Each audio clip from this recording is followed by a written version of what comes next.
Carlos. I'm very happy to be here to speak in front of you. ¿Cómo estás? ¿Cómo están? Great. So I'm really delighted to have the chance to engage with you. So don't be afraid to ask questions. That's the way of learning.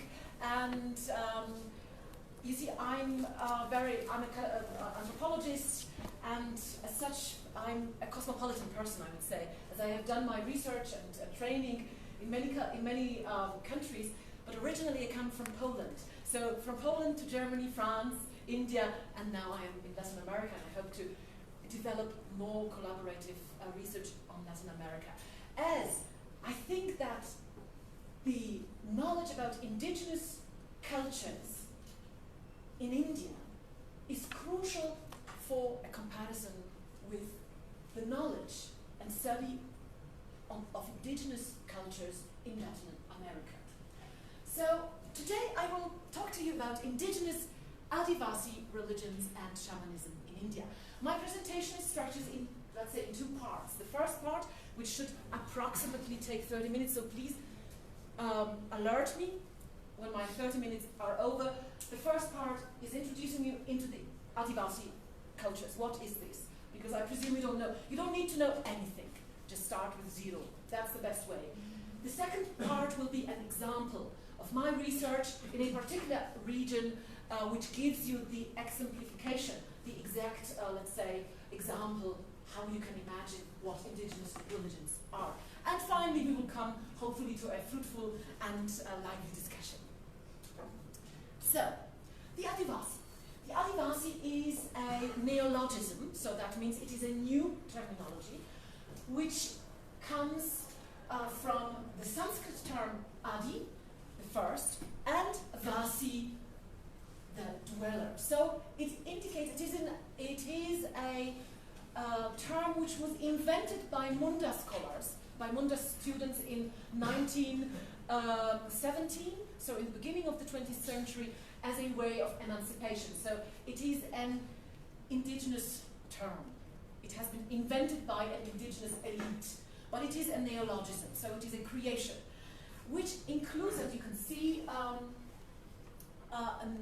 which is an inclusive term. It is an umbrella term for indigenous people of India.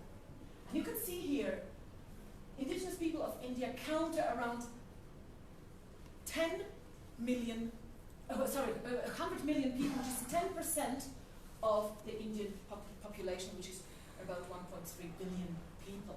So 10% of the Indian population belong to indigenous cultures. And they have very, very distinct cultures. So we can say that in India we have more than 600 socioculturally distinct autochthonous language and kinship groups. 600 vibrant, living indigenous traditions. What is important if we talk about indigenous cultures and peoples in India and Latin America? India and Latin America, let's say, have different histories, of course, and India never had a colonization. In a colonization which can be compared to a colonization of like that with Latin America. Of course, India was colonized in the 19th century by the British Empire, but it did not really have such an effect for the indigenous people as the conquista in the Latin American context. So that's quite interesting. Indigenous cultures in India are enormously diversified. They are a lot. So we have 600 autochthonous groups. We have 100 million people who belong to indigenous cultures, and they represent an enormous, vivid cultural and ethnic diversity. Today, administratively, so for the Indian administration, those people are called scheduled tribes.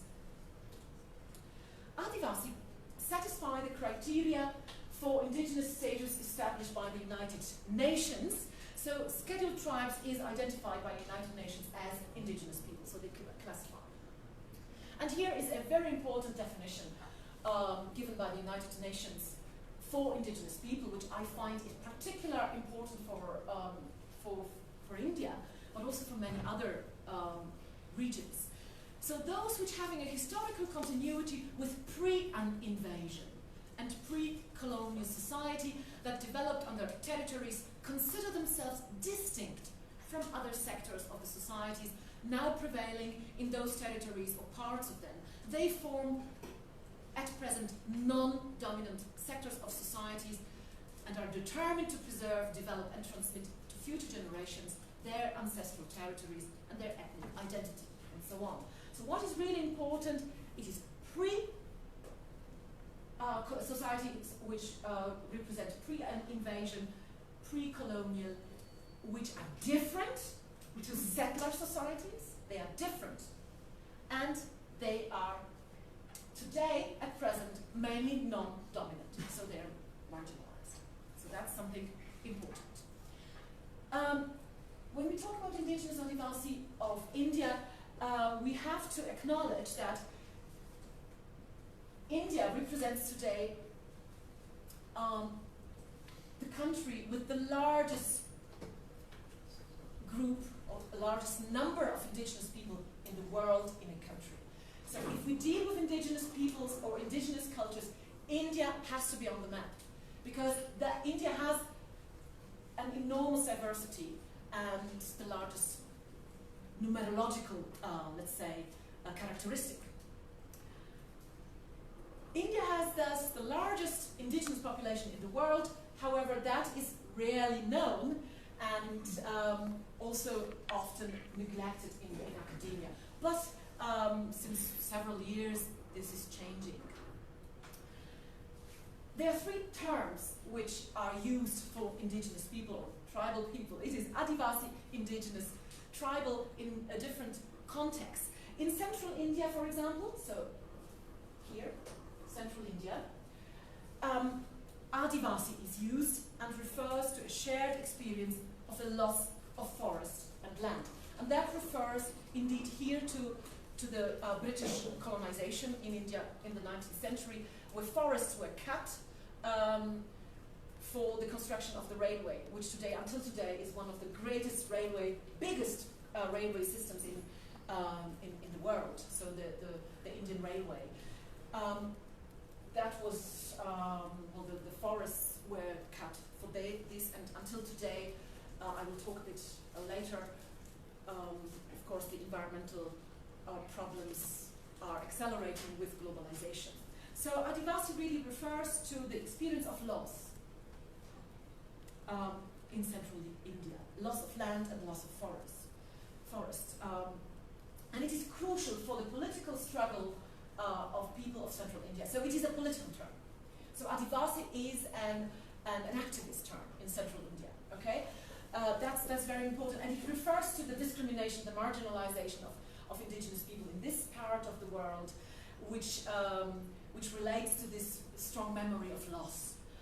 And very interestingly, a lot of important local rituals deal with loss. So they are empty. So the ritual as such, which represents the memory, in particular regions, is really dealing with a looking into emptiness. So the loss as a very, very important element of cultural memory, which is ritually, let's say, processed. The other, the category of Adivasi, as I told you, it is, I have to correct myself, it was invented in 1950. And it was also a term which was directly connected to the emergence of a new Adivasi party. So it was a political term in central India, okay? So especially here, Jharkhand, Orissa, and parts of Maharashtra, also Andhra Pradesh. In the northeast, and that's important, that's here, the northeast is quite interesting, as it is a part of India which is different to this part. So this is a Himalayan culture, and very strongly, well, it's more Sino-Asian culture. And in the northeast, never the indigenous people will call themselves Adivasi. They will call themselves indigenous. So they are the indigenous people. Because the Adivasi are those who come and are migrants. So very often Adivasi people from central India are impoverished and they migrate for living to northern India to get some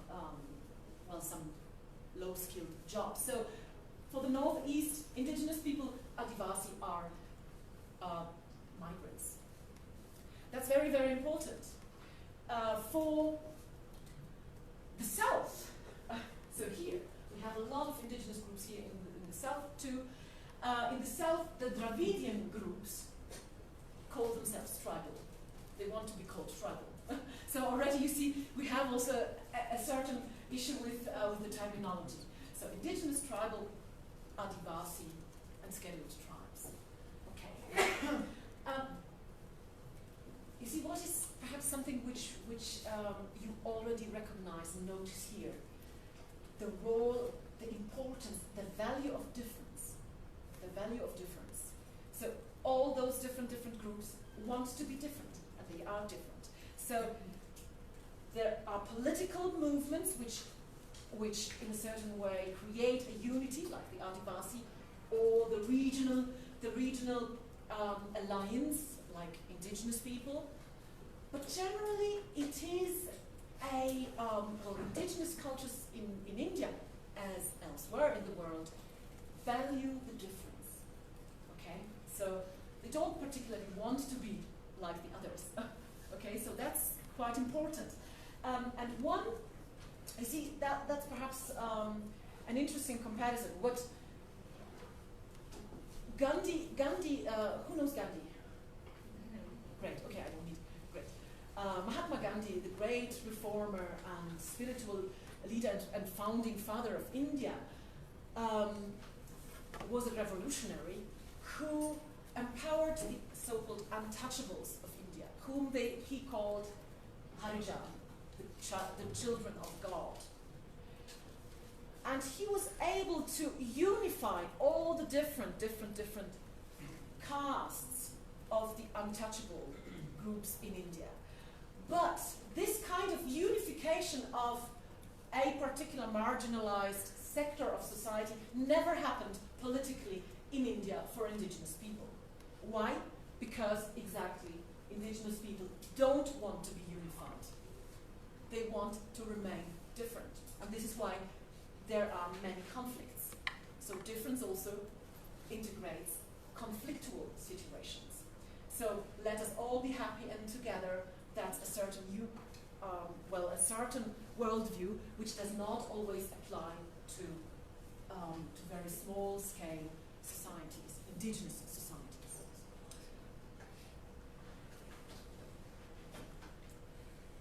What is important?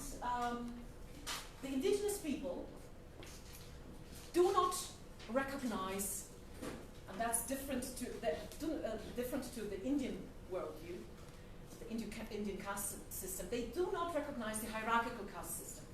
For them, it's something very strange. Generally, the idea that someone is born higher into another caste than oneself is alien. So they don't have this hierarchical thinking. Okay, that's very, very important. They rather have, we will come to that. They have a disrespect towards this hierarchical thinking. This is also the reason why the indigenous people have not been really keen in becoming Hindus or in becoming integrated. But you see, the strong aversion against hierarchy has also opened the indigenous people of India to conversions of Christianity. And that's another topic I could talk about 1 hour. So because of this aversion towards hierarchy, indigenous groups have also embraced Christianity since the 17th, 18th century. You see, in particular in southern India or in northern India. If you if you go to northern India, a lot of indigenous groups are Christian denominations, but they have a very shamanic Christianity, a very indigenous Christianity. So that's important. If we deal with indigenous cultures in the northeast, we have to deal with indigenous Christianity.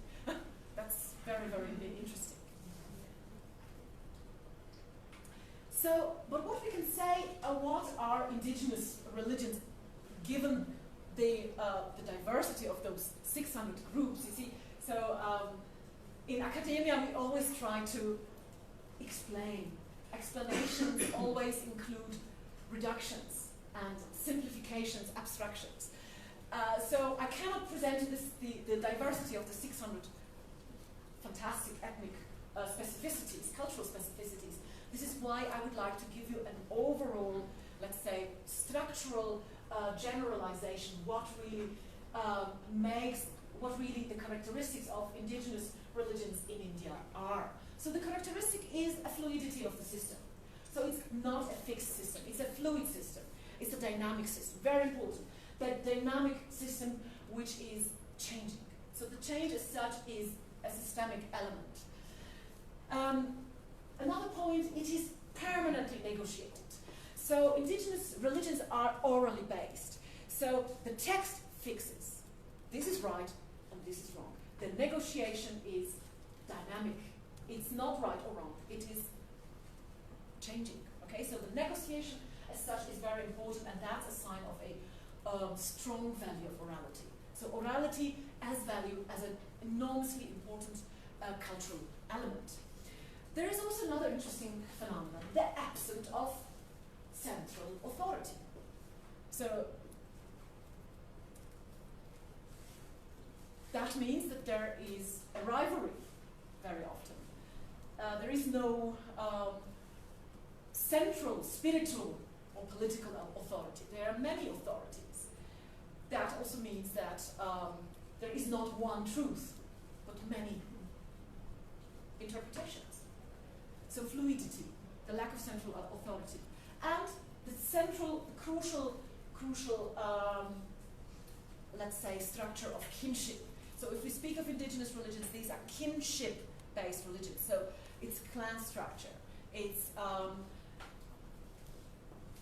the kinship, the family lines, well, what a family is in a particular cultural setting. It does not mean that a husband and a wife and a child is a family. It can mean a husband and three wives, or three wives and a husband and a tree and a lake are a family. Okay, but that needs to be discovered, to be researched. What is very, very important, the centrality, and that's really crucial, the centrality of an ecstatic mediumship. So trance, the ecstasy is important, not the control, but the value of ecstatic mediumship. And that's something which I call a shamanic culture. So of course Eliade, the great scholar on shamanism, has determined ecstasy as a very important element of shamanism. And indeed, on the basis of my research on indigenous cultures in India, that's really the key point. So the shamanic, the centrality of ecstatic mediumship. Mediumship, again, a negotiation between the world of the humans and the world of the non-humans. And that's here again the last point. Indigenous religions are cosmovisions. So they are non-dualistic cosmovisions, which do not separate between the human, the non-human, the other than human, the spiritual, the god, the goddess. It's a very non-dualistic worldview. It's a cosmocentric worldview, which relates the ego, you, the small person, with the surrounding, the human and non-human and other than human surrounding. Okay, so that's very important. So the relationship to the ancestors, to the spirits, to all all sorts of goddesses and gods, and to the non-human world of well, nature is a wrong term, the non-human environment. But also, again, that's the wrong term because it's so difficult to translate, because environment already, in ecological environment, already includes a separation. So this is why I speak, when I speak about indigenous religions, of eco-cosmologies. So it is an eco-cosmological worldview which integrates, well, the ecological surrounding and the cosmological surroundings with the individual. So that's quite important as structural, let's say, definition. Adivasi religions and Adivasi cultures are cultures and religions, because you cannot separate between culture and religion. You see, it's a religion is a term mainly a term which emerged with monotheistic cultures and religions, which have text-based traditions. So the term a religion already has a very strong, let's say, paradigm, which is sounding with this term, and that not really grasp the dialogical, fluid, oral characteristic of indigenous religions. So I'm speaking of Adivasi cultures or religions in inverted commas, based on orality, performativity, visuality, and orality. Orality, not orality. Orality means the speaking, oral speaking, but orality means the sounding. The value of the sound is important. So the hearing, the culture of hearing is a crucial element. So local values, beliefs, and knowledge systems are enshrined in that which is oral, the song, the speech, the act, and the ritual performance. So the voice is crucial, the word is crucial, the ritual act is crucial, and the ritual performance is crucial. And within this context, of course, an enormous creativity, for us, Western researchers, we term this as artistic expressions. So these are all creative, artistic expressions of ritual activities. For a specialist, medium specialist, which you could call a shaman, an ecstatic specialist, it's not art. It is a expression, creative expression of an inspiration. It's not art, which hangs somewhere in the museum. It is a spiritual encounter, which culturally is enormously creative. So oral, eco-cosmological shamanic cultures have an enormous cultural creativity. So cultural visuality. So we see the stones here representing altars for the local goddesses and gods, especially the earth goddesses.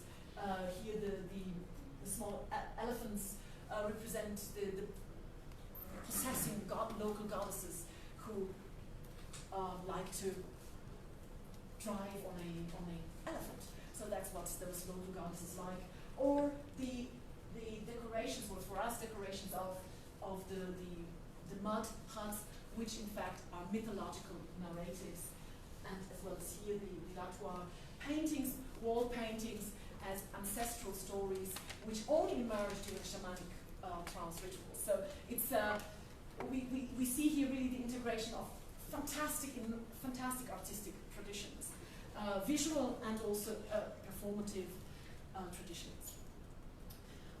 I would like to mention one very important book if we want to study shamanism or shamanism, especially in India. An example of an indigenous religion in India. That is the book of Piers Vitebsky, Dialogues with the Dead. New discussion of mortality among the Sora of Eastern India. The Sora are an indigenous group in Eastern India, and this book gives a fantastic example of the importance of dialogues within this culture. So everything what I said about this culture of orality and fluidity is exemplified in this book. The dialoguing culture, and where is the dialogue most important to take place? It is in the time of death, where a person, a beloved person of a community dies, and this crisis needs to be negotiated, as no death happens simply like that. It all has a certain meaning. So it needs to be negotiated why this person died and how to negotiate it. The particular ecstatic medium, the ritual specialist, which in the Sora language is the kurumboy.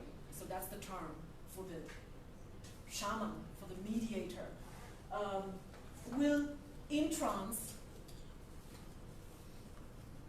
let's say, find out what the reason of the death of a person is, especially if the death is not a normal means a healthy death in old age. So the dialogues are here very, very crucial and really reconcile society.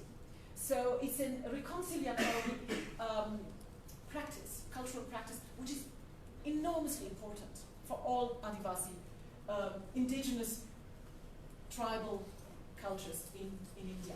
The negotiation, the dialogue with the other who is living, and with the other's sphere. So the trans dialogues are crucial for the Sora, as crucial for many others. And I will come in my example also to my particular example of my research too. So how much time do you have? 5 minutes. 5 minutes. Okay. So very brief. There is a particular complexity if we deal with indigenous groups in India, as it is very difficult to say who are really the indigenous people. So we could all be indigenous somewhere. So as there has been persistent exchange between different social groups in India and migrations too, historical migrations to India, it is really, so that is what sociologists say, it is sometimes difficult to really ascertain you are the indigenous group, because perhaps some other people, some other categories might have the same, let's say, definition or the same right to call themselves the people of the soil. But this is why I presented to you the United Nations definition, which really relates also to domination, to a history of settlement, of dispossession, of discrimination. So that's important to bear in mind, because let's say the category as such could be used for everyone, for more or less everyone, also for very dominant settlers who say, but I have been, well, I mean, we have examples of, I have been here for 200 years, I'm indigenous, and not the others. So it can be also a very tricky term, you see? So we have to be aware of this complexity. But what is really significant, and again, the relationship to the United Nations definition, it's the marginalization of the Adivasi is a significant criterion also to continue to really fight for the use of the term, as especially starting with the colonial empire in the 18th century until 1947, Adivasi territories, especially in central India, I mentioned this, the deforestation for the colonial project, Adivasi territories were conferred and were conferred to feudal lords for the purpose of revenue collection. So here, let's say, in the 18th century, an enormous change started, which was, however, let's say, not compatible to the colonization which was taking place in Latin America. So you see, the British never wanted to settle in India. These were bureaucrats, they just wanted to make business, simply business.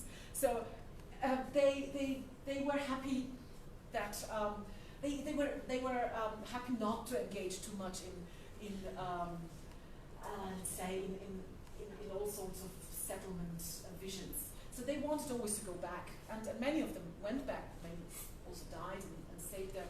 But that was not the colonial project. The colonial project for the British Raj, that's the term for the British India, was to make money, and all the diamonds and spices were, of course, extremely precious. So, and of course, wood. So, marginalization of the Adivasi can be seen really in relation to the caste system, as the caste system is a hierarchical system. So it is not an egalitarian system. Whereas, as I was saying, the Adivasi do not really recognize this kind of hierarchy. So this difference of the world of worldviews led to a marginalization. But I have to say something. As we have seen in the first slide, or one of the first slides, India has the largest number of indigenous people in the world, and indigenous cultures in India are vibrant and living, and very still very particular, very specific. So they are changing, of course. They have integrated, but there is no extermination of the indigenous cultures at all. So this is, in a certain way, a very important, let's say, phenomenon. How could it be that for so many years, those indigenous cultures, since thousands of years, survived without, let's say, a radical change to their ideology? And one reason is the hierarchical logic of the Indian caste system, because if you are a caste Indian, Hindu Indian, then you are happy or not happy, but you are born in a certain particular caste, which you cannot escape in this life. You can only do something for your next life. So it is not a let's say it's not a one life and one world vision. It's a cyclic worldview which does not accept the idea of the absolute death, but it's a serial death with a serial life, which gives you a new opportunity. So in a certain way, there was never a need to proselytize. So proselytization is not known to traditional Hinduism. It is known to neo-Hinduism, but that's something different. So there were never attempts to proselytize indigenous people. Why? Because that's, you see, they are born in a certain tradition. If you are belonging to a Brahmin tradition, you are there because your previous lives have put you in this, let's say, privileged position, okay? So there was never an attempt to convert, to change those people's lives. You see, so that's really important. Whereas with the British colonization, also let's say, a missionary activity started, which is based on the conviction of an egalitarian world vision. That really, I need to save you. You have to become like me in order to be saved, because I care for you. I care for you to be saved after you die. So this care is not there in the caste system. You see, and that's in a certain way that has proved to be an excellent cultural conservator for this enormous diversity. Whereas egalitarian projects, missionary projects, and colonizing projects have exterminated cultures. So that's something very, very important. Yes, and I think we are now, that's, let's say, my 30 minutes. Before I start to go into the second part, I would invite you to raise some questions. If you have some, please. I would like to know if there's a term with which the Aryan Brahmanic society referred to the Adivasis, like they did with the Dravidians, for example, like Dasa. Is there a term in which they refer to? Yeah, they are. You see, there are. What really the Aryans did, we don't really know, because we don't have the evidences. There are indications, but really the evidences are missing. But indeed, there are narratives, and there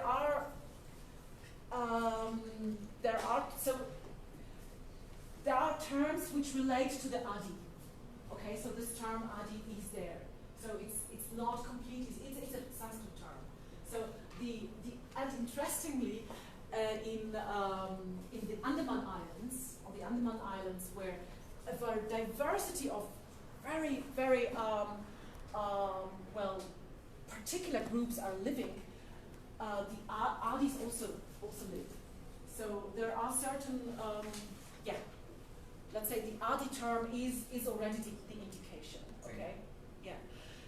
There is also another term, the Vanvasis, the forest dwellers, Vanvasis. Vanvasis, so those who live in the forest. And in fact, the great epics, Mahabharata and Ramayana, in those epics there is a reference, in all those epics, to particular Vanvasis, to groups, to Adis. So indeed, there seems to be an interaction, okay, which is reflected in the narratives, in the epics, okay. Great, thank you. Yeah, some other questions? Yes. But the Adivasi were they prior to the Aryan tribes that were in India from north? Or? Yes, that is exactly what is let's say the social anthropological historical presumption. You see, but again, it is also contested because so many. Let's say if you speak of the Aryans, so those different Central Asiatic groups who settled as migrants in this prehistoric time. So can you say they are not indigenous? So they say, well, the Brahmins say we are indigenous. So we are indigenous to India. This is why this term for Indian people is very problematic, because especially Brahmins who have an ancient tradition would say, but well, I mean, we are 3,000 years here, so how can you not call me an indigenous, you see? But let's put it like that. It is evident in the prehistoric encounter that there have been a lot of different cultures which lived before the groups of Aryans came. And there have been an interaction. And one of, let's say, theories could be that the caste system is also, in a certain way, a representation of this particular ethnic, cultural, indigenous diversity. So the caste system as such is an enormous, it is a system which deals with enormous diversity. But the interesting thing is it doesn't want to erase diversity. It leaves the diversity, okay? And so all the castes, they don't particularly care about other castes. Well, let them live. And if you, as an anthropologist, if you are only studying one caste and don't go to another, you will only see the world, the small micro world of this particular community, and not recognize the other. But as an ideology, as a big ideology which encompasses South Asia, the whole region, hierarchy is a value.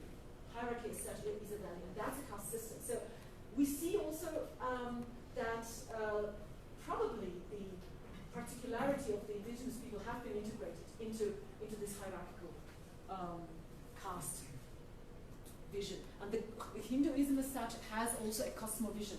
It is a cosmocentric worldview. It's not dualistic.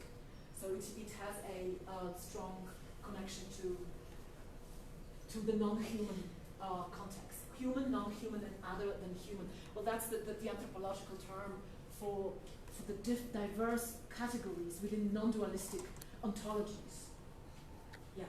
Yeah, referring especially to the Picasso's work and others. Yes, you have some other No, points there? perhaps there was also an influence from the Adivasi to the Indo Yes, absolutely. Yes, yes. culture. Oh, yeah, yeah. And thank you. So we are coming really to the interesting points. You see, how to imagine this big, big region in its practice, in its lived reality. So in pre-colonial India and colonial India, what really was crucial were the small kingdoms. Small little kingdoms. And those small little kingdoms were even chiefdoms. So they were, in fact, possibly tribal forms of sovereignty. And you have indeed, in central India, in Jharkhand, you have the Gond. Today, the Gond consider themselves a caste, but that's a tribal indigenous culture of the Gond Dwara, of the Gond kingdom. So probably it was exactly like this. So the migrants, those, well, that's a speculation, but the pre-colonial India is based on small chiefdoms, small kingdoms, which let's say, communicated with each other. And when the British came, they integrated, or they communicated with the representatives of the kingdoms, like the Maharajas, and the small Rajas, and the small patrons, and the small chiefs. So it is really a pyramid of hierarchies, which goes down to the very, very local, based on kingdoms.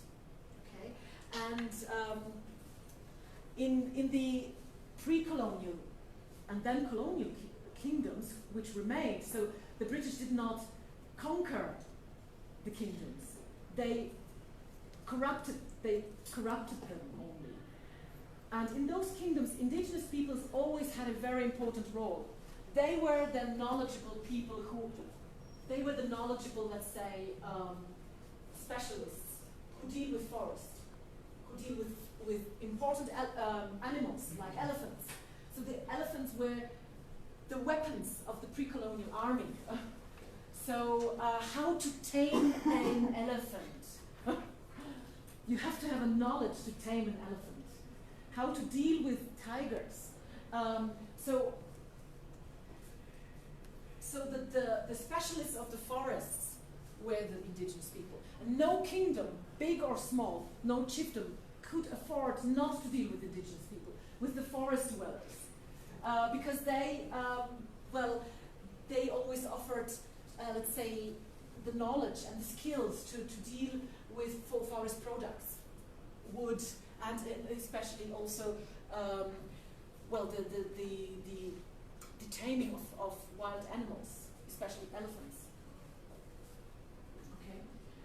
Some other questions? You had some other questions? Yeah.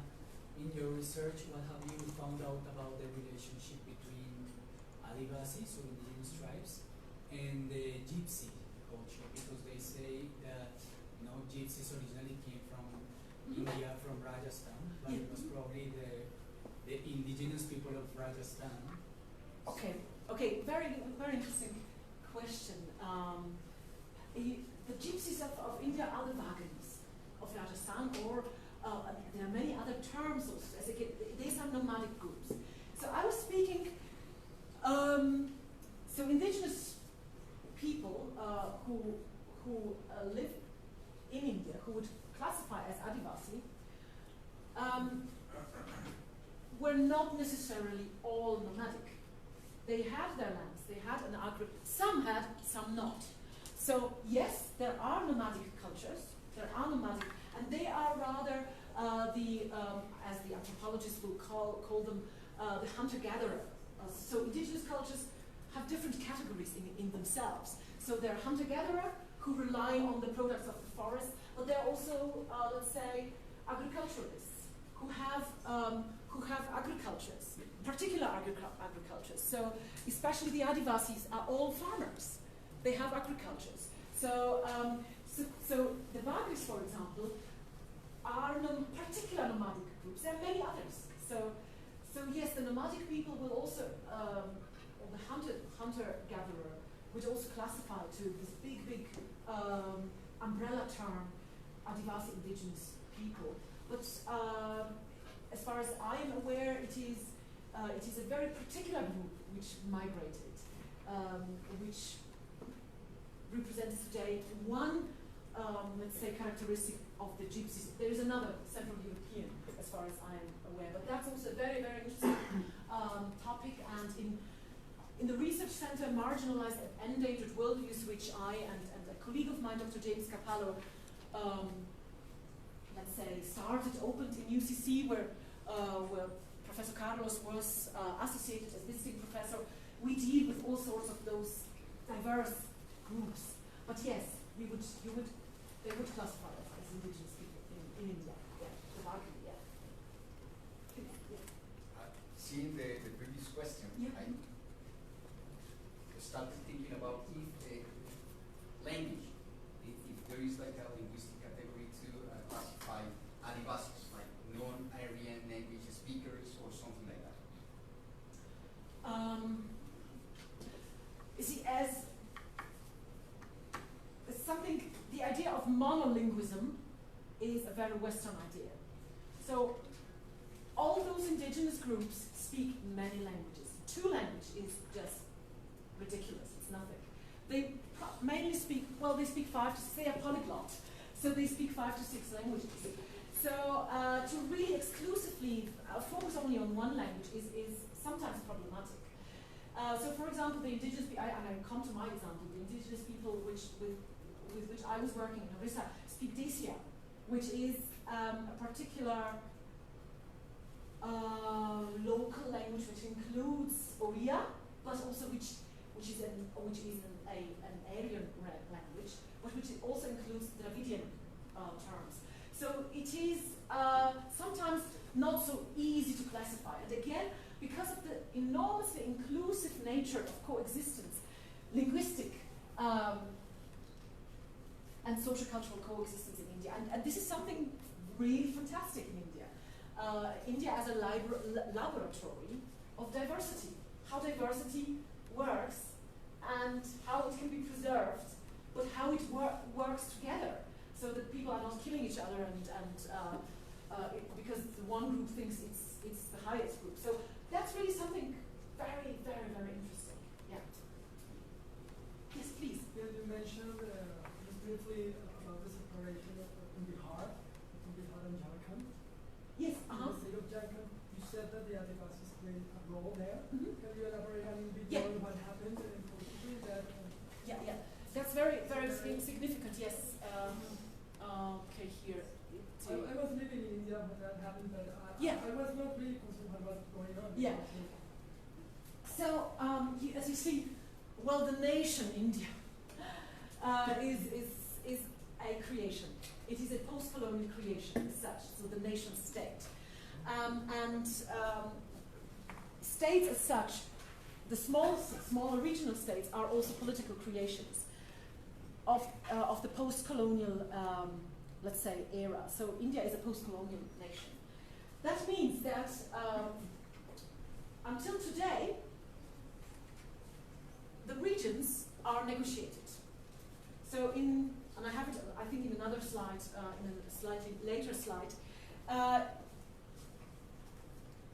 Jharkhand and Chhattisgarh, or Jharkhand did not exist as such. Jharkhand started to exist as a tribal state, mainly tribal state, based on the majority of the indigenous people living there in Jharkhand. And Jharkhand was created in 2002 as an indigenous state. It was breaking up from Madhya Pradesh and from Chhattisgarh, okay? So today, indigeneity, and this is what I would, if I had a little bit more time, I would have elaborated on. So today, let's say the indigenous status becomes more and more important because it is also a political dimension. It is a political let's say, argument. We have the right for our territory.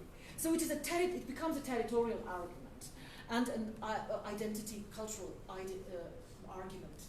But within India, so it's not a separatist movement to separate from India, but within India. Okay, and that's quite interesting. But Jharkhand and Uttar Pradesh, and generally this part, this is the tribal belt.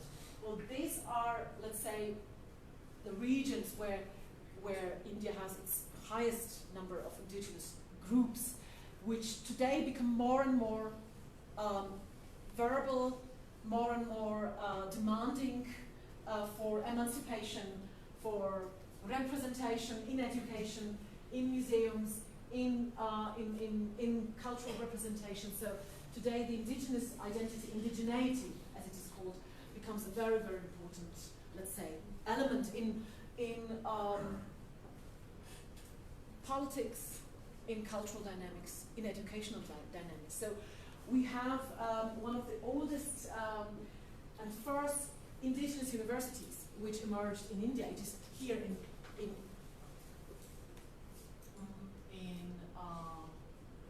Chhattisgarh. Oh, no, sorry, it is on Bhopal. Where is Bhopal? So it is an indigenous university, Indira Gandhi National Tribal University, which is today officially in Andhra Pradesh, but belonging almost to Chhattisgarh, which is the first indigenous university founded in the 60s by Lidia Guzy. So it's quite important. Okay. Some other questions? Yeah. Yes. I have two small questions. Yeah. And first of all, I was wondering if, for example, these kind of generalizations, like saying that these groups do not have like hierarchical thinking or do not have dualistic worldviews for 600 different groups, is it possible to make such kind of generalization? Yeah. And the second, or if you will. No, please first. Yeah, and the second question is, don't you think that this kind of dichotomy between normal, or dominant groups that are considered like normal, and I'm speaking mostly about America too, American situation of the tribal or indigenous, how they call it. The Native Americans, yeah. And this dichotomy between normal people and the indigenous people, isn't it, don't you think that this is a kind of pretext just to keep them more marginalized? And when they say, if you get developed, or if you get a Western education, you are destroying your culture. And what we have is a big state with an administrative system, and we just say what you should do on your territories, yeah. And at the end, what we get is just that these groups are perceived to be more undeveloped and uneducated. This dichotomy between the dominant group that they are developing and they are extracting all the goods of the land, and you just and these groups are just like disappearing animals. We just will help you to survive, but you just keep your culture there. And but who is speaking of a dichotomy? Are you speaking? This is generally. Generally, yes. That you are defending this kind of dichotomy. No. Okay. So very important point. Categories. Okay. So whatever we use, whatever categories we use, we will always encounter certain limitations. So categories as such need to be transgressed. We have to use them in order to communicate, but they have to be transgressed. They never should be seen as absolute categories. And I definitely don't want to present absolute categories. But you see, what is important to acknowledge the right to be different. And it is not at all in a developmental, let's say, project, but in in a culturally sensitive approach, which respects the other. What does it mean? So, if you don't think of another, everything will be the same. So, there is no need for the skills for respect of the other, because everything is the same. So if someone is different to you, that's abnormal, that's ill, that's insane. You see, that is pathologized. And that's the danger exactly of, let's say, civilizations which do not have the space for a diversity, for the right to be different, completely different.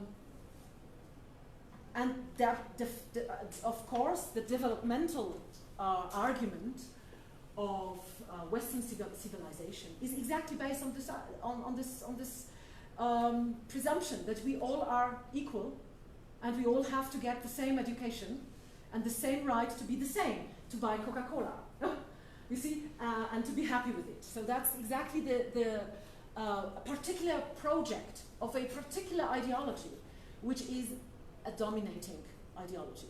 But it does not mean, let's say, in India it is really different. So in India the caste system did not have this ideology of equality, that everyone needs the same development.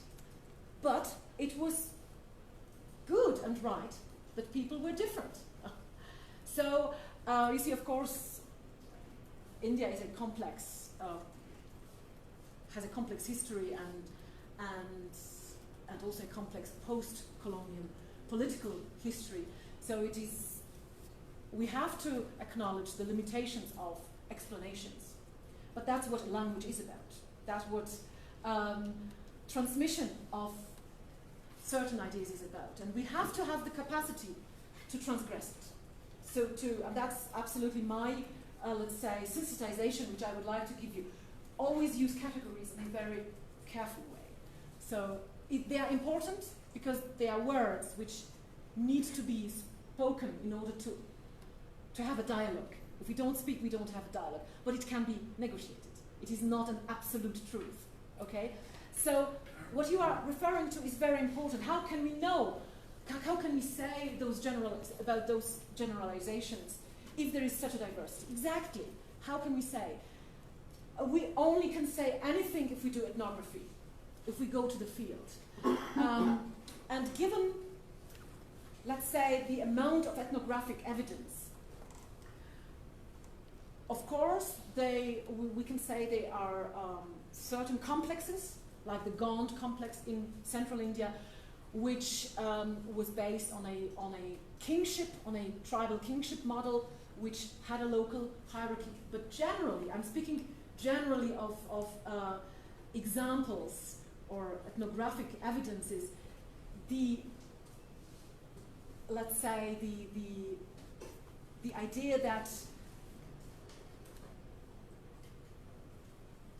the other is necessarily higher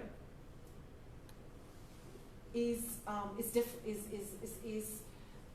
alien, is foreign to indigenous people. Also, the idea of reincarnation is not so spread. There is rather an ancestor worship. So the ancestors play a very important role, but not necessarily a reincarnation in the way the Hindus think. You see, so we are now entering really a difficult and very, very complex discussion, which only can be finally resolved through case studies. So we need generalization to transmit a certain, let's say, characteristic when we deal with, here's a course of world religions. So in order to specify these Buddhism, Hinduism, Islam, Christianity, and also indigenous religions. So we need, let's say, certain generalizations, but we have to be able to transgress them through the example. Okay? So it may be, and that's what we all have to encounter, all anthropologists have to live with paradoxes. So there is no culture without paradoxes. And if we grasp the paradoxes of cultures, that's what good ethnography is. So we have to be courageous to embrace the paradoxes, the oppositions. Yeah? Great. Probably we can move to the Great, okay. part. Yeah, so yeah, the time is over. Yeah. Okay.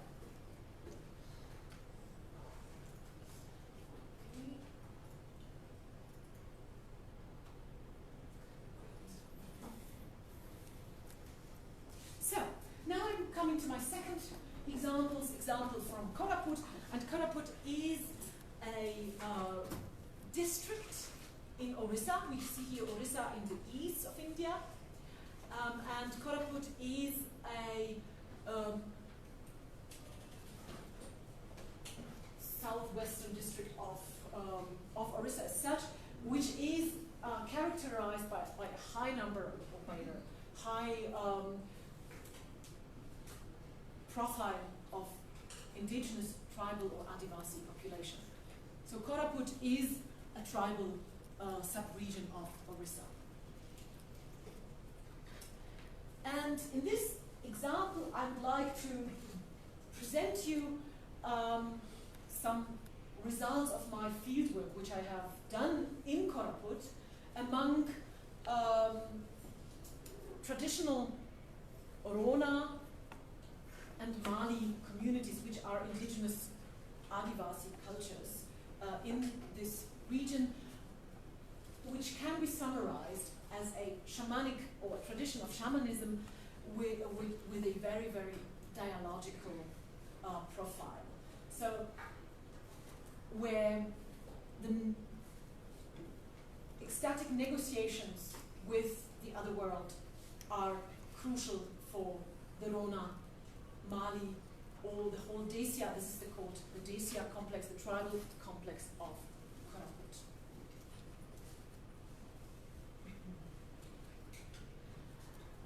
Who knows God? Who knows the Creator? Who knows how all this came into existence? Your fate and mine. God will bring them together. Don't cry. Don't cry, O you, the large and the length of earth. I will hold you and purify with the dust of the earth.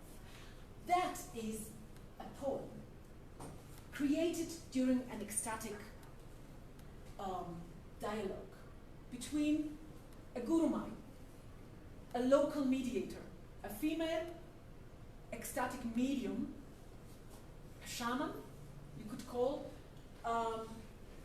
in the region of Koraput, where I studied several religious phenomena.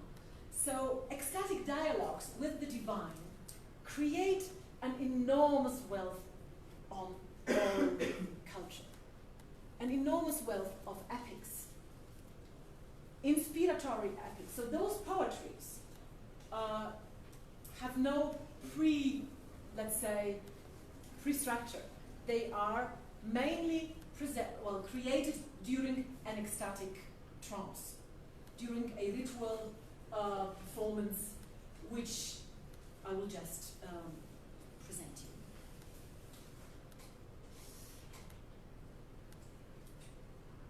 you. Yeah. So in this particular region, Koraput, among the Rona and Mali, and generally the Desia complex, the tribal Desia complex of Orissa, we can observe very interesting phenomena. Namely, that we have mediumships, so particular ritual specialists who almost every night get into trance and create poetries. Sing at night. It is always important, it is a night ritual. And it is a ritual which is representing a baya, a holy craziness. Baya means to be crazy. There is a baya, a insane baya, so really someone is crazy, has a psychiatric illness, so the person is not well. But there is also a good baya, which is the spiritual dialogue with the divine, which is expresses itself in an enormously wealthy oral poetic culture, where the earth and the tree have a very important symbolism. So in those poetic creations, we can also see the eco-cosmology of these particular groups and particular social-cultural context.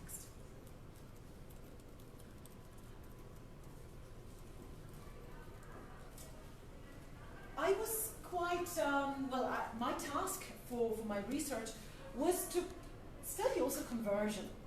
So interestingly, not only Christianity, since the 18th century, was interested in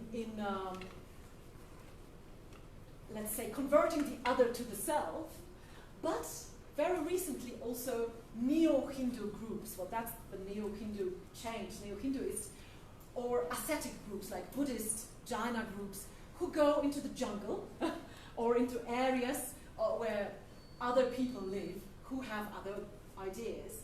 And that exactly happened happens in Orissa with an ascetic, let's say, ascetic reform movement. Mahima Dharma, it is an indigenous, it is a local, let's say, it is a local indigenous Hindu ascetic group which proselytizes in Cork. So I studied the dynamics of conversion within the indigenous context, and in this way, and that was really fascinating, discovered a whole traditional shamanic eco-cosmology. So this is the ascetic group, which you just see here. So ascetics who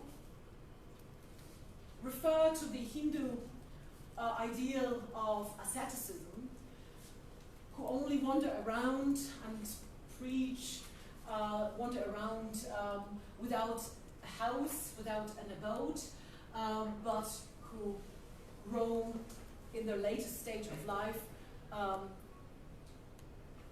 in the different places, and also from the forest to the different villages, but they don't have a, let's say, any residence. They are on the last stage of the ascetic, let's say, ascetic hierarchy. So Mahima Dharma is this interesting new religious movement which particularly is spread in indigenous Koraput region. So you can see here the ascetics, the Mahima Dharma of the eastern part of India, which is considered very, very, so Orissa is considered to be very, very traditional. So it's very close to Sanskrit, so ancient Sanskrit cultures. Ascetic traditions are also very prevalent there, and in Orissa you also have even the ancient traces of Buddhism. So ascetic traditions are quite important in Orissa, also in other regions, but in particular this Mahima Dharma ascetic new religion is in a certain way integrating different religious traditions of India into a new religion, and proselytizes its own, let's say, value system into the traditional tribal context. So the traditional tribal context of Koraput is the context of ecstatic mediumship, which we can call shamanism, as the medium, who is mainly a woman, interestingly, with the help of an instrument, and mainly a one-string instrument, no other substances, only music. That's very important. So it's different to, let's say, shamanic cultures in Latin America, where the consumption of certain substances, plant substances, is crucial. In shamanic cultures in in central India, it is not the case. It's the music. It's a particular monotonous ritual music which enters the, which facilitates the medium, the trance medium, to enter into trance. And the entering into trance is always expressed by poetry, spontaneously created poetry. So it's very verbal. It's not so extremely performative. It is performative in the sense of a very intimate performance of a musical instrument which will be plucked. So it is a stringed instrument, and the ecstatic shaman will sing at night in order to negotiate, to have a dialogue, and it's about dialogues with the other world. And what is the other world? And here we can see perhaps the difference to other cultures. In this particular Rona, Mali, Desia context of Koraput, the term for the mediator, for the ritual specialist, is Guru Mai. Guru Mai means Mai, the wife of the Guru, of the husband. Husband is the Guru. So it's the wife of a husband. And interestingly, this ritual mediator enters trance in order to speak with her husband. So these are spiritual encounters with the husband, the spiritual husband, and the ritual mediator. All those shamans, gurumais, have their own husbands, the real husbands, and real children, and real families. But they have an alternative world with which they connect. It is a spiritual husband, with whom mainly they discuss different impressions. So it's a poetic encounter with the divine. So that's very, very important.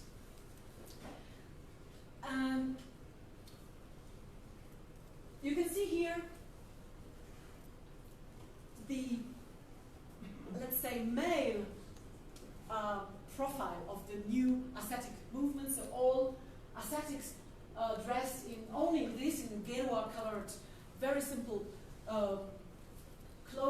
dresses, and with long matted hair as a sign of asceticism,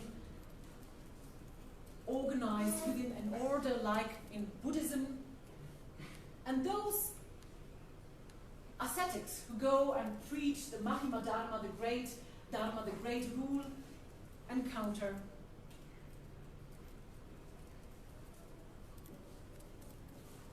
local specialists. And that's, for me, that was quite interesting to see how this encounter between different, let's say, different cultures, how this is taking place. So interestingly, all the Rona and Mali people, they were interested to see what those ascetics tell. But they were, let's say, very pragmatic. So indigenous cultures are very pragmatic. As it was considered quite important to try out whether this new god, this ascetic god or non-god, who was the Mahima Dharma, the new Dharma which was to be brought, whether this deity is really powerful. So if someone tried to adhere to the ascetic rules, which meant no alcohol and no meat and celibacy, so there's 3 ascetic rules. If those 3 ascetic rules were, let's say, kept, and the family is prospering, well, if that happens, then perhaps this religion might be interesting. But if that does not happen, that religion, the new religion, is not so interesting. And what I have really, in my research, discovered that the culture of ecstatic mediumship was absolutely integrating, so the tribal culture was integrating the other. That means that mainly only a particular group of people belonging to a particular category within the kinship system converted to the new religion. And as we spoke about hierarchy, whether tribal cultures are hierarchical or not, there is a strong, let's say, differentiation between juniority and seniority, rather than hierarchy of status. So the juniority and seniority is crucial for the Desia community, and it also is reflected in the kinship system. So there are younger brothers and older brothers. They are younger sisters and older sisters. So generally, the older category is always considered more senior, more important, and as families have, let's say, are diversified in different, it's the patrilineal society, in different brother lines. The younger lines, brother lines, are considered less considered of less status than the older brothers' lines. So you see, that is embedded very much in the kinship system, and all local cultures have their own kinship system. So in order to study indigenous religion, you have really to go into the depth of kinship system, which hierarchies potentially kinship systems have, but this hierarchy is something different than an ideological caste hierarchy. Okay, so I hope you can see the difference now, especially the person who asked. So interestingly, the phenomenon of conversion was really embedded in the kinship structure of this particular Rona or Mali or with a bigger Desia community. And it was also a great pragmatic, let's say, dealing with the other worldview, as all the old brother clans, of course, retained their old traditions, retained the veneration of local gods and goddesses. But only the new convert, who always represented a younger category, included the new god in order to just test him, or test the new god of the Mahima Dharma religion, which was the god of Alek, of nothing, the god of nothingness, of that which cannot be written, which cannot be described. So how to integrate a god of nothing, of which cannot be written, which cannot be described, into a very, very polytheistic pantheon. So in Koraput, in all indigenous, let's say, cultures which have been documented by ethnographies, polytheism is crucial. And the veneration of local goddesses is also crucial. The veneration of the earth and the tree is crucial. So very often the earth is connected to Basuda, the earth, to, there are many other, Basmati is another term for the earth. There are several terminologies for earth. The earth is venerated. And let's say examples of the activities of the earth are mountains, which are also venerated, and waterfalls are also venerated as examples of the activity of the earth. The tree, interestingly, has a male dimension. So the tree is connected to, it also depends on the particular community, but the tree has a male connection in the cosmology of the Rona and the Mali in Koraput. But generally, what is really important here is that in this traditional context, the earth, the tree, the local gods and goddesses remained venerated as without any, let's say, interaction with the other world. But the other was integrating without without changing the local context.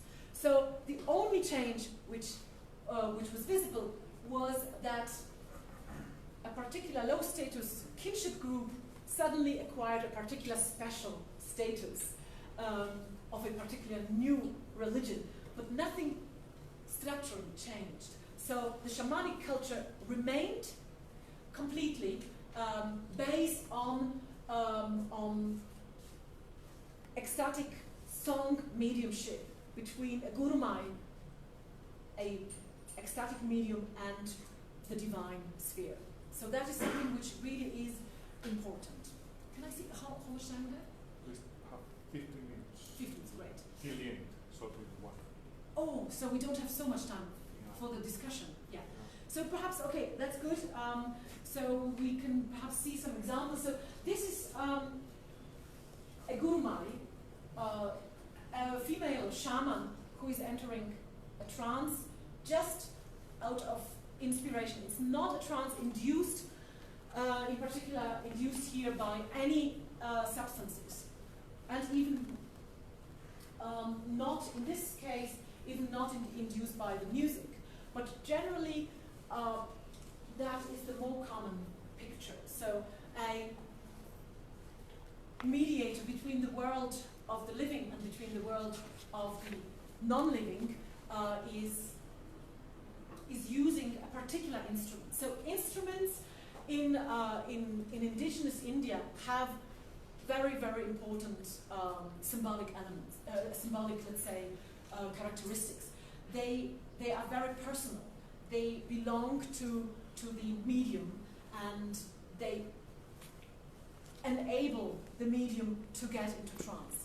So it's not the substances generally, it is the music. And it's a monotonous music. That's very, very important. And of course, with this particular capacity, sensitivity, and important is everyone can become a shaman. So it's not everyone can become a medium. But what is important?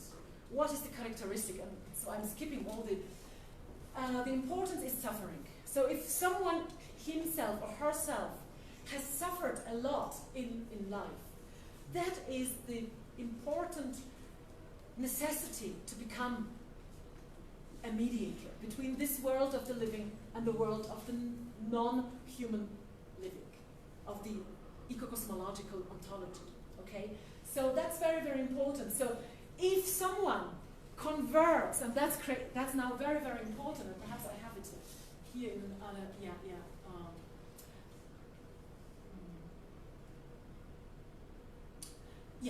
So if someone is able to transform one's own craziness, which made him really ill, the insanity into holy craziness, this transformation from the illness to the well-being, that is, let's say, the first necessity. That's the first criterion to become a gurumai, a shaman, who, while singing, will also heal others. So indeed, it's not necessary, it's not so structured, it's not so systematized. This is why we speak of shamanism. I could not really go into the whole shamanism discourse. But shamanism, of course, ism is an oxymoron as such, as an ism includes a dogma, or an ism, a doctrine, which is not the case in shamanic cosmovisions, in shamanic worldviews. It is dynamic, it is fluid, it is eco-cosmological. So that's very, very important. It is negotiation. But always the crucial element is the healing element. So if the shaman, if the gurumai, if a person who had extreme psychological distress could heal himself or herself, that's the point. So that's the initiation into becoming a shaman. Yeah. What was that attacks of insanity? So will they just get mad sometimes and then? Yeah, well, attacks of bad baya, of insanity. So there is the same term which is used for the holy craziness and the bad craziness. Well, person running around, uncoordinated, depressions, states of depressions, one would say in our Western terminology. It's a extreme spiritual distress, with the need to be alone, so lack of sociality, and also physical attacks. So and in fact that's another, let's say, excursion into ethnomedicine. No illness in the indigenous context is just an illness. It is always afflicted by some agents, some non-human agents, and it needs to be determined what is the reason for an illness, what is the reason for a death. So nothing just happens like this. It has always a certain meaning which needs to be determined. This is why you need all those oracles, you need the different specialists. So the gurumai, so the shaman, deals mainly with dealt mainly with his or her own healing, and then becomes a healer, a spiritual healer for the community. How is this healing? What is this healing? This healing is just the music, or the song, the poetry, which the shaman creates. So it's the healing through poetry. We have also, as always, that's quite important, diversity. This enormous diversity also of indigenous people goes down to the very, very local. We have an enormous diversity of specialists, different specialists in all different indigenous groups. So we have the specialists for the spiritual healing, but we have also the specialist for the healing of snake bites, who only deals with snake bites. We have another specialist who only deals with malaria. We have another specialist who only deals with a particular spirit, okay? So it's not one does everything, but in enormous differentiation. So each gurumai specializes in one illness, or the other specialists are not gurumai but from other. Yeah, this gurumai shaman specializes in the spiritual center, so in the spiritual healing of distressed people through the ecstatic songs. All right, so more craziness would be that. Yes, yes. Okay. But they wouldn't, or they will not heal people from physical illnesses. You see, as physical illness, you never know from where it comes. So, interestingly, a lot of people gather always around those shamans who are, yes, of course, I see you. Great. So a lot of, you have to imagine, a lot of people at night just listen to the songs. And it is them who, by negotiation, speak to each other. What did she say? How can you understand this? So it is in fact the dialogue which heals. So the people are speaking with each other. They are speaking about what the shaman has, expressed, is said. So the healing aspect is for those who are well, for those who are unwell, is the speaking, is the dialogue. Okay. So this is why I showed you, when you remember this slide of the Sora shamanism and the dialogues with the dead, as the dialogues are crucial. So in the indigenous cultures of central India, the shamanic indigenous cultures are based on dialogic cultures. So the dialogue between the people is crucial. So that's the most important ritual, the dialogue with the divine and the dialogue within the people. And it is a particular ritual. So just to listen to the music, to listen to those ecstatic, hermetic expressions, so they are poetic, but you don't really understand what does it mean. Everyone is interpreting this in his or her own way. It's a whole hermeneutical approach without the text. So the text is the ritual body. Okay. Yeah. Perhaps I finish here and I open the discussion. Thank you very much, Lidia. It was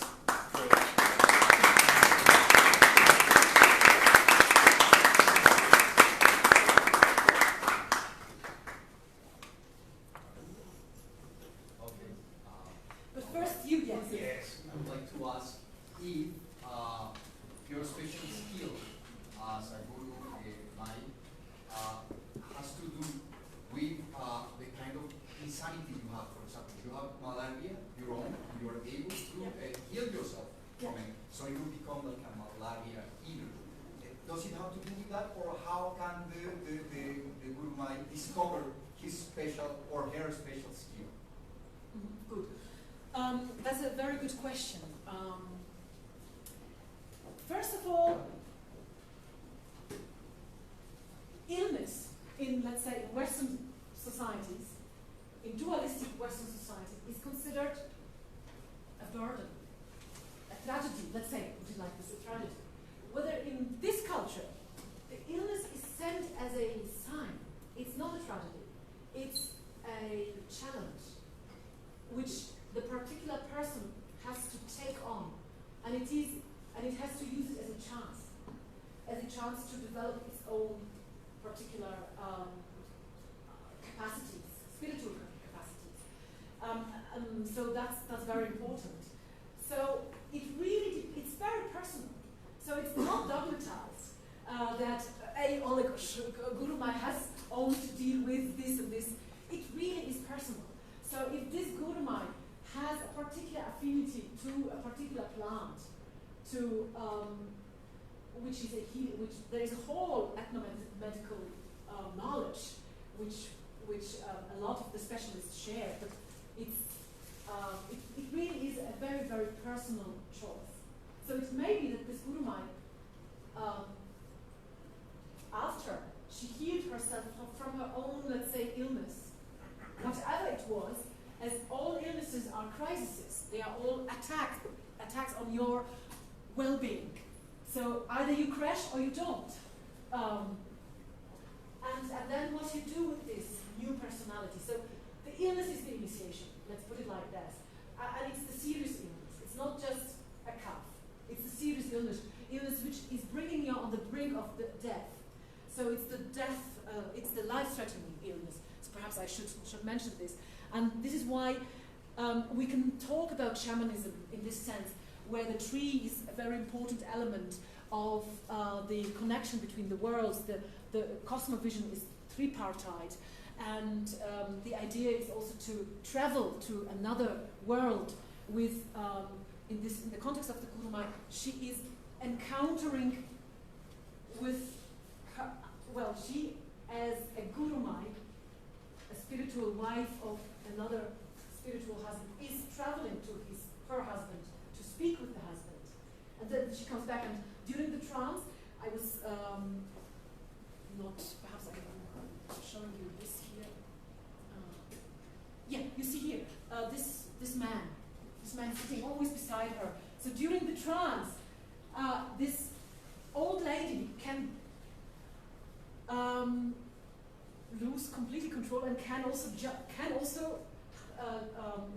climb on a tree, on a real tree. So this man is her real husband in life, and he is taking care that she's not hurting herself during her trance. Okay, so that's very important. The relational aspect. So the shaman needs always to be able to cure herself or himself, and then to relate to the other and also to others. So that's a very important, let's say, characteristic. So the relational, the transformative nature of that. Yeah. Yeah. I want to know if the Adivasis, they incorporate tantrism into the cosmology. I mean the classic tantra, Kali, Durga, Saraswati, these kinds of goddesses, or they just worship like local deities and stuff like that. And if I go in a village in India and I see villagers worshiping, say, Gauri or Gaura or Durga, can I say they are Adivasis or they are Hindu? Yeah. Again, this is the greatest complexity of local Hinduism and shamanic cultures in India, of indigenous cultures. So again, as we could see here with the Mahima Dharma example, it's no problem to integrate the other for the indigenous groups, because the traditional pantheon of local gods and goddesses will be maintained. So the ritual orthodoxy will be maintained by other kinship categories who have ritual responsibilities. Okay, So it's not a problem just to integrate a new vision, a new perspective, and to see, well, how it works.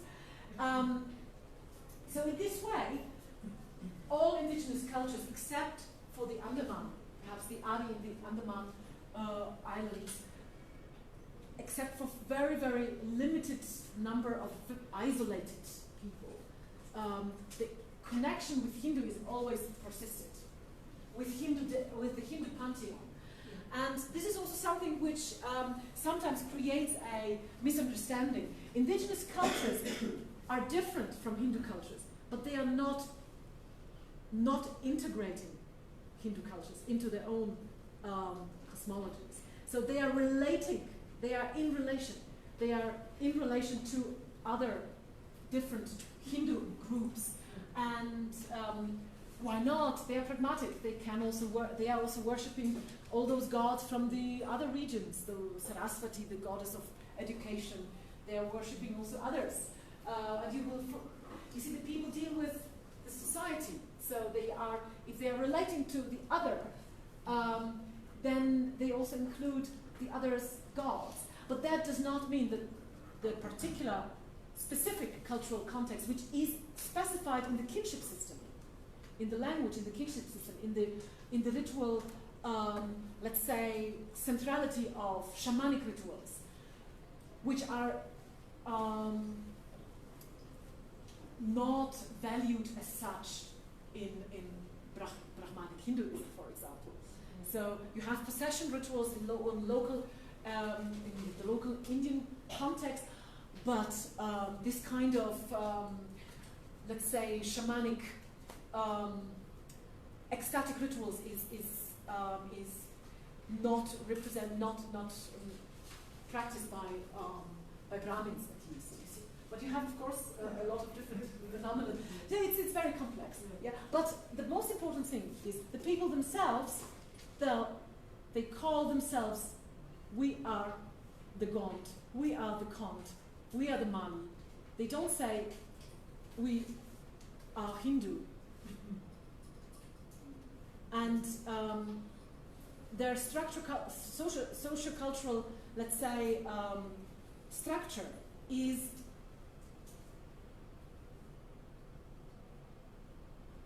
mainly related to ancestors, particular ancestors, related to particular traditions in relation to the territory. Really, it depends, but they want to be different. They are different. So that's something which, especially since the beginning of the 20th century, also Adivasi activists have proclaimed, we are not Hindus, they say. We can worship also, let's say, Hindu gods, but still we are not Hindus. We have our own tradition, which is valuable. We have our own gods and goddesses. We have our own ancestors. And we don't accept this caste system. We don't believe in this caste system. We don't have it. We don't need it. Okay? So, but that does not mean that Hindu gods are not integrated. You see? And this is what I try to show in this Mahima Dharma, let's say, phenomenon of proselytization. It is included. But it does not change at all the shamanic structure. Yes, please. I again have some. Yes, of course. Yeah. First of all, I was wondering. It was very interesting. Yeah, thank you. And I was wondering if these practices maybe could have some influence on the philosophical movement, because it reminded me of this idea of the Mahatmas and the connection between this world and the other, and the guru. Yeah. And you see, the theosophical movement is an interesting movement. It has,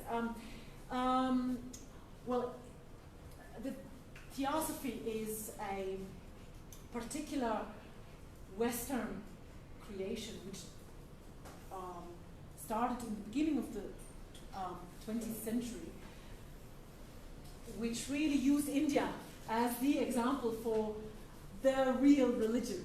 So you can connect everything in a certain way then to theology if you want, but those people don't know theology, or theosophy, sorry, theosophy. So for them, and that's important, their perspective, that is irrelevant. But theosophists, they have studied the Vedas.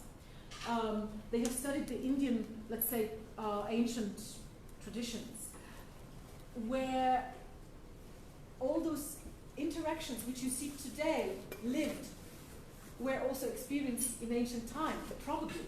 You see, so this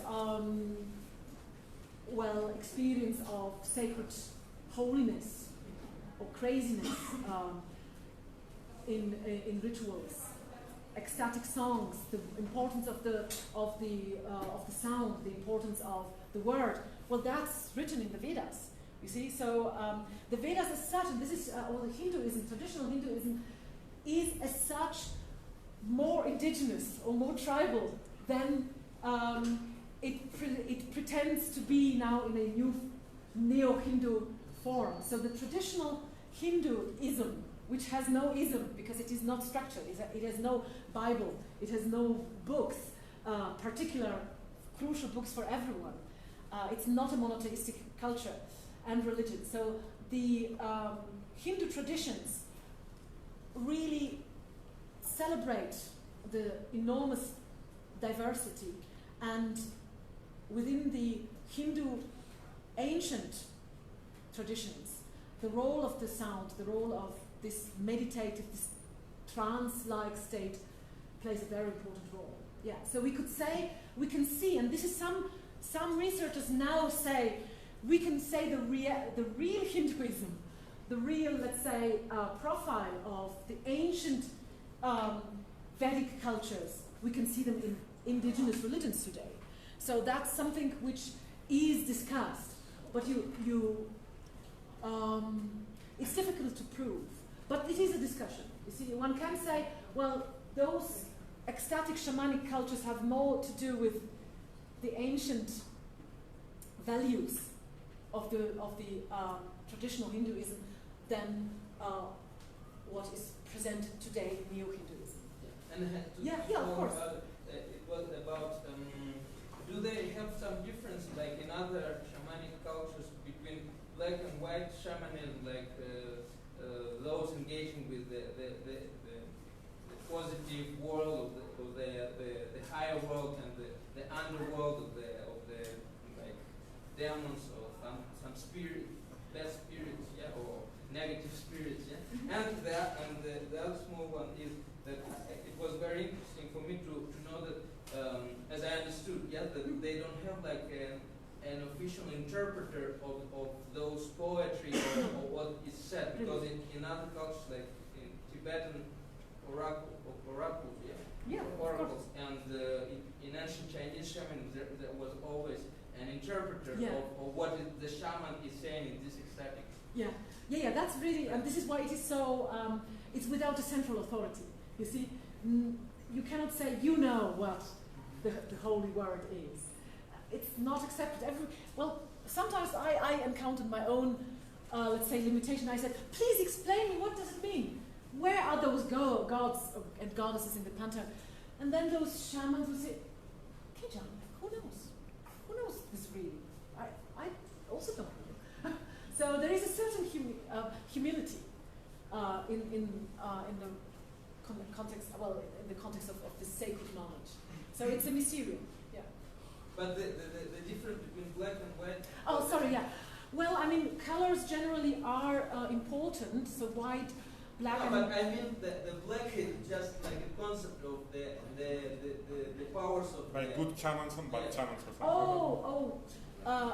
No. Oh, good. This is perhaps more in the Latin American context. This is interesting. So, in the Himalayan context, yeah. So in the Naga, in the northeastern parts, you have this kind of warrior shamans who fight, who can be dangerous for other shamans. Yes, in Nepal, so on the border to Nepal, so in the Himalayan context. But in this part of India, no. So they are more meditative, more peaceful, very peaceful. They are very peaceful shamans, not so frightening. I know we all have a lot of questions and want to discuss more, but 5 minutes pass, especially because of So students have another lecture, but I don't know, well, just... I wanted to ask if there are perhaps now some people from the West that are approaching these shamanic practices, but not just or people that are seeking for spirituality, and in the way, for instance, that many people from the West are now approaching Jahe culture, because I think this approach to illness is really is very wise. It's something we should learn from. Yes. So generally, no one is excluded. So definitely, the shamans will do healing ceremonies. So singing for you, if there is no differentiation of skin color or let's say nation or culture. But it is not done. So Adivasi shamans are not so popular as Peru shamans or Colombian shamans. Perhaps number one is perhaps more with the Babas. So the Babas, the ascetics in Hindu India have more, let's say, have a certain shamanic profile. So there was a whole hippie generation going to India in the 70s, in the 60s, and until today, let's say, ascetic traditions, the following of a guru, is very, very popular among Westerners. But going to an indigenous shaman is very difficult. Well, number one, they will not expose themselves. It's a very intimate culture. So it's not a show-off culture. It's not so, it's very local based. So in order to know those shamans, you have to go, really, I mean, you have to live also in the society. It's not at all a economized, let's say, activity, that there is a certain economic activity in a non-monetary way, but there is no movement between the urban and the rural at all. Perhaps also because those areas are very, very difficult to, let's say, to access, and they are becoming more and more difficult with the so-called Naxalite terrorism. So, I mean, generally, if you don't know India, you are not really advised to go there. It is very poor, and you will not get an accommodation. You cannot stay anywhere. There are no hotels. You have to find a place to stay. So there is no organized, let's say, structure for that. So who will go somewhere? Only if he or she knows that there is a particular person. They are always, you have to know, of course, the language.